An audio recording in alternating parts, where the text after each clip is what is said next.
Okay set. ഇന്നത്തെ വീഡിയോയിൽ നല്ലൊരു സൂപ്പർ കപ്പ ബിരിയാണി ഉണ്ടാക്കുന്നത് കണ്ടാലോ? നിങ്ങൾക്കിഷ്ടമാണോ കപ്പ ബിരിയാണി? അല്ലെങ്കിൽ എല്ലും കപ്പ, അല്ലെങ്കിൽ പിന്നെ ഏഷ്യാടെന്നും വിളിക്കാം. ഈ ഒരു ഡിഷ് ഞങ്ങളെ സംബന്ധിച്ച് വളരെ പ്രിയപ്പെട്ടതാണ് കേട്ടോ. അപ്പോൾ ഓർത്തോ നിങ്ങളുമായി ഷെയർ ചെയ്യാമെന്ന്. ഈ ഒരു റെസിപ്പിയുടെ ക്രെഡിറ്റ് ഞങ്ങളുടെ മമ്മിമാർക്കാണ്. രണ്ട് വീട്ടിലും ഇതുപോലെ തന്നെയാണ് ഉണ്ടാക്കുന്നത്. ഇപ്പോൾ ഒരു 13 വർഷത്തെ പ്രവാസം എന്നെയും നന്നായി ഫുഡ് ഉണ്ടാക്കാൻ പഠിപ്പിച്ചു. പെട്ടെന്നൊരു ദിവസത്തെ തോന്നലായിരുന്നു നാട്ടിലെ എല്ലും കപ്പ കഴിക്കണമെന്ന്. വീട്ടിൽ വിളിച്ചു പറഞ്ഞു, അവർ അറേഞ്ച് ചെയ്തു തന്നു. ഒത്തിരി സ്നേഹത്തോടെ ഞങ്ങൾക്കിത് എത്തിച്ചു തരുന്ന ഷോയുടെ ഒത്തിരി ഫ്രണ്ട്സ് ഉണ്ട്. വിശേഷം പറഞ്ഞ് ഞാൻ ടോപ്പിക്കിൽ നിന്ന് തെന്നി മാറുന്നല്ലേ. അപ്പോൾ കപ്പ ബിരിയാണി. കപ്പ വേവിക്കാൻ എല്ലാവർക്കും അറിയാമല്ലോ. വെള്ളം തിളപ്പിച്ച് ഉപ്പിട്ട് നമുക്ക് കപ്പ വേവിച്ചെടുക്കാം. ആ സമയം കൊണ്ട് തേങ്ങ ചിരകിയെടുക്കണം കേട്ടോ. ആദ്യമേ ഞാൻ പറയട്ടെ, ഇത് ഇന്നലെ ഉണ്ടാക്കിയ ഫുഡാണ്. അപ്പോൾ ഞാൻ എടുത്ത വീഡിയോ ഇന്ന് പോസ്റ്റ് ചെയ്യുന്നത് മാത്രം.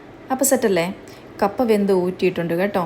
ഇനി നമ്മളൊരു പാനിൽ വെളിച്ചെണ്ണ ഒഴിച്ച് അതിൽ തേങ്ങ ചിരകിയതിട്ട് ഒന്ന് വറുത്തെടുക്കണം. അതിലേക്ക് നമ്മൾ ചെറിയുള്ളി, പിന്നെ 2-3 വെളുത്തുള്ളി, കുറച്ച് കറിവേപ്പില, ഇത് നന്നായിട്ട് വഴറ്റിയെടുക്കണം കേട്ടോ. അതൊരു സൈഡിൽ നടക്കുമ്പോൾ നമുക്ക് ഓൾറെഡി കിട്ടിയത് വേവിച്ച ബീഫായിരുന്നു.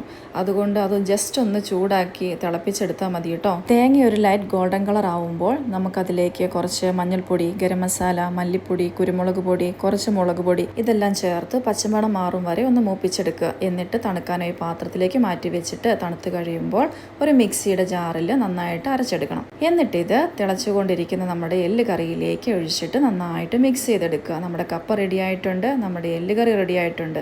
ഇനി ഒന്നും നോക്കാനില്ല, രണ്ടും കൂടി അങ്ങെടുത്ത് മിക്സ് ചെയ്താൽ മതി. മിക്സ് ചെയ്യുന്ന സമയത്ത് ഞാനൊരു കാര്യം പറയട്ടെ, ഈ സാധനങ്ങളെല്ലാം നമുക്കിവിടെ കിട്ടും, എല്ലാം ഞങ്ങൾ വാങ്ങാറുമുണ്ട്. പക്ഷേ നാട്ടിൽ നിന്നും കൊണ്ടുവരുന്ന ഇങ്ങനെയുള്ള ഓരോ ഐറ്റംസ് അതിൻ്റെ ഒരു ടേസ്റ്റ് വേറെ തന്നെയാണ്. ആ ഒരു ഫീലിങ്സ് ഒരു പ്രവാസിക്ക് മാത്രമേ മനസ്സിലാകുള്ളൂ. ഓക്കെ, കപ്പ ബിരിയാണി നമുക്ക് ആവശ്യമുള്ള ടെക്സ്ചറിൽ നമുക്ക് ആക്കിയെടുക്കാം കേട്ടോ.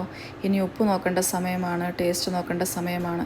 എല്ലാം കഴിഞ്ഞ് ഒരു സലാഡും കൂടി ഒരു അച്ചാറും കൂടി ഉണ്ടെങ്കിൽ സംഭവം കിട്ടും. ഇനി നേരെ ഡൈനിങ് ടേബിളിലേക്ക്, പാത്രത്തിലേക്ക്. പാത്രമല്ല, ഇപ്പം ഞങ്ങൾ ഇലയാണ് യൂസ് ചെയ്യുന്നത്. ഒരു ഫുഡിൻ്റെ ടേസ്റ്റ് അത് കഴിക്കുന്ന ആളുടെ ഫേസിലൂടെ നമുക്ക് മനസ്സിലാക്കാം. ഇതാ ഇങ്ങനെ. എന്നാൽ പിന്നെ പോകുമല്ലേ കുറച്ച് എല്ലും കപ്പയും വാങ്ങിക്കാൻ.